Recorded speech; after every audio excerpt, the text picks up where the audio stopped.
หน่อไม้ห้าวน่ะอยู่ในกอน่ะมีอยู่ห้าวน่ะแกงดู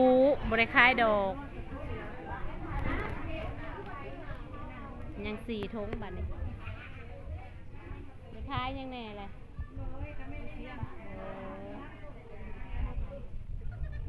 เงียบลีพี่น้องบัดตลาดคืออยากเงียบใช่ปะ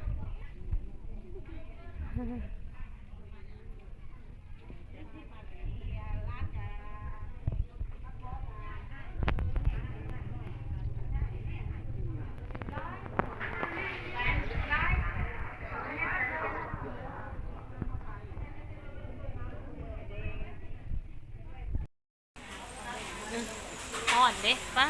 พี่น้องกลับสบายดีเด้อค่ะพี่น้องมาพบกันนี้แล้วก็2 สาวจิวบรรณามือมาตลาดพี่น้องเอ้ยมาขายหมักข้าวโพด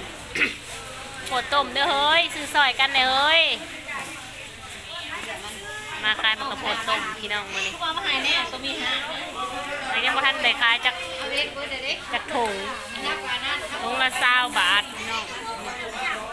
ยังห่อนๆใหม่ๆเลย มากับน้องวันใหม่สบายดีปะลุงนะลูกมากับน้องวันใหม่มาขายหรือว่ามาซื้อน้องวันใหม่นะมาซื้อปะลุงเลยทั้งหน้าก็นั่งเหยียดแข้งเหยียดขาเลย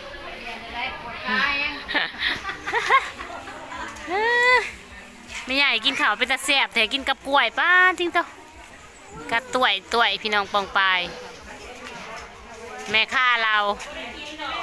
รอลูกค้ายังไม่มานะคะพี่น้องไม่ใหญ่บุมีมองนั่งบ่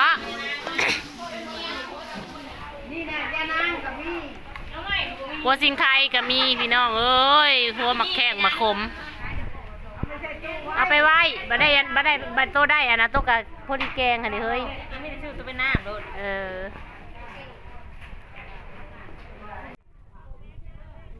ขายหมักกระโพดก็หมักเล่นกับจนซุกจนหวานจนหล่นค่านั่นค่าโก๊กจะแซ่บแต่เอาเงินทอนไหมลูกกินข้าวกับยังเนาะกินข้าวถาลูกค้าพี่น้องเอ้ยลูกค้ายังบอกมานี่น่ะหัวผักบัวก็ได้นี่ได้หัวผักบัวกินกับปนจักจั่นกินกับหัวผักบัวแดงมีขายระบอจักจั่นนะอีพ่อใหญ่เพื่อนนะคันเทียนซื้อมานี่เด้อเขาซื้อมาเซโนบ้านเฮาบ่มีดักเนาะยังบ่มีพี่น้องปนจักจั่นกับอันนั้นแกงหน่อไม้หัวผักบัวก็เอาไปจุกนึงฮิวเอาไว้ขายซะบ่คนยังบ่มีเด้อพี่น้องมีแต่คนขายยังบ่มีคนซื้อมูมีลูกค้าสบงามแท้ไข่มดแดงพี่น้องปองปลายอาหารสั่นสูงได้นี่นะไข่มดแดงนี่นะงามแท้ๆเนาะเหลืองอยู่เป็นวัดโอ้ยแต่ว่ามาขายอย่างขายอะไรมาคู่อ่ะเอามือนี่คือแบบตลาดคืออยากเป็นแป้นเมาะคุณเจ้าตลาดคือแบบว่าเวไข่มดแดงอยู่นี่ก็มีอันนี้ใส่แป้งได้นี่เนาะมันขาวๆตลาดกำลังจัดพี่น้องเลยคนยังบ่หลายบ่ทันมีคนซื้อมีแต่คนขายเอากระเลาะมันใหม่กันเราพูดมันใหม่ไปนั่งผมไปขายมะกระโพดมุ้ยแพรทุงยางมาขายบอกทุงยางอะยายบริทุงยางมาขายบอก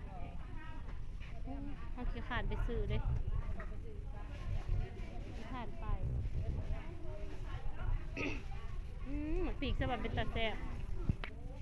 บ้านจริงจ้ะจำกับปีพี่น้องของปีกกินข้าวปุ้นเนาะกินข้าวปุ้นแล้วก็คุยนะกับปีนะมือนี้ไข่มดแดงลายเด้อพี่น้อง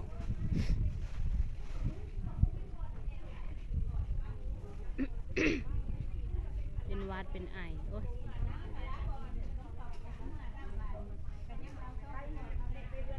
ไข่มดแดงเยอะแยะวันนี้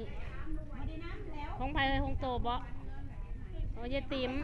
โอ้ยเองคือกันทันแหละ10,000คือกันบ่เคยว่าสิได้แย่ไมแต่ได้ซื้อกล่องละ10,000พี่น้องอันนี้หัวห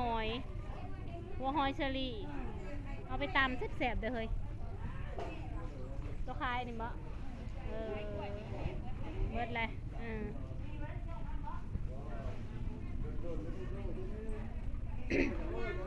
หัวหอยพี่น้องหัวหอยเชอรี่คนยังบ่ได้มาเด้อพี่น้องตลาดก็ได้แต่ว่ามื้อนี้เขาจิ้วลงมาไว้นะพี่น้องคะเพราะว่าเขาต้มมันกระโพดแล้วเขาก็มาเลยเด้มันใหม่เป็นได้ไหมมันใหม่ละบริอันนั้นผูกไปนั่งคล้ายกระโพดไปมาใหม่กินเลย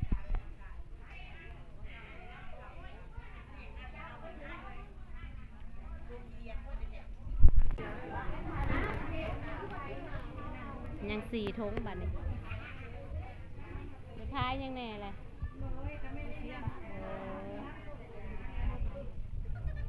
เงียบลีพี่น้องบันตลาดคืออยากเงียบใช่ปะ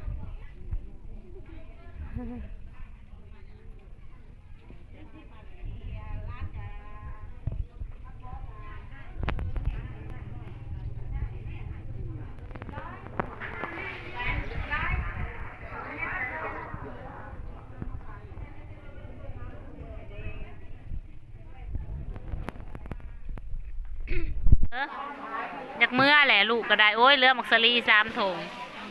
เด้อมาซอยในเด้อค่ะลูกก็ได้ไม่นี่ไข่นี่มักซารีต้มพอใหญ่ทุกวันพ่อก็ไปขายสาม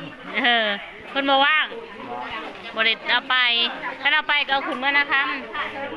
ขึ้นเมื่อนะครับก็ขายเป็นขายดิบเพราะถ้าเราขึ้นเมื่อเราก็จะทำอยู่เอาขึ้นเมื่อกับบริพ่อกันเลือ3 ถุงร้ายอยู่แทงปุ่นก็ได้7 หมาก8 หมากบางดิบนะแม่เอายังเปล่ามาซื้อมักซารี่นี่นะนี่เลือ3 ถุงปลูกหน่อไม้คล้ายหลายๆบัดนี้บ่ต้องเอายังปลูกแต่หน่อไม้นะมันก็บ่ออกมันก็บ่เกินเนาะบ่คือยามฝนเนาะยามฝนน่ะมึงออกมาตายดิจังหวะบ่ได้อยากได้อันกินกับบ่ทันตัดกับบ่ทันเนาะว่านี่ยามฝนนี่มีผู้ไปซื้อได้มีแต่หน่อมันเด้ทำไมเลี้ยงน้องบ่ทำไมบงใหญ่เลยเฮาก็ทำไมบงอะไรหน่อใหญ่มันเต็มมาล้างปีเมื่อนั่นพี่น้องเรือโคตรทงเดียวนอนใหม่อยากกลับเลยว่ามันชีวิตที่จังหน่อไม้เขาคงอยากงานเราโอเคทำเมื่อโอเคพี่น้องจะได้เมื่อแหละลองซาลีทงเดียวเมื่อกี้นอนใหม่อยากเมื่อแล้วนะคะพี่น้องค่ะโอเคบายบายค่ะบายบายแน่นอนใหม่เอ้ย